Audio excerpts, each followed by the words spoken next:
আর যার নামাজ নাই তার ঈমান ভিতরে থাকলেও সেই ঈমান চকচক করে না, সেই ঈমানে কাজ দেয় না, সেই ঈমান মন্দ ঠেকাইতে পারে না।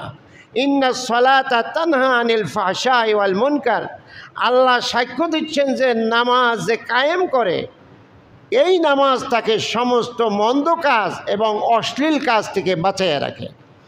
এই জন্য নামাজ আমাদের যত সুন্দর হবে, আমার ঈমানদারিও তত মজবুত হবে।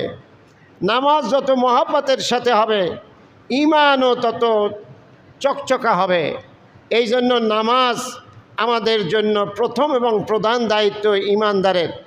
এই নামাজের প্রতি আমাদের মহব্বত কতটুকুন আছে, এটা আমাদের ভাবার সময় আসছে।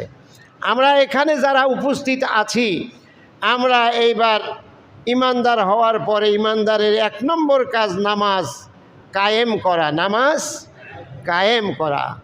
আল্লাহ বলে যায়, তোমরা নামাজ আদায় করো।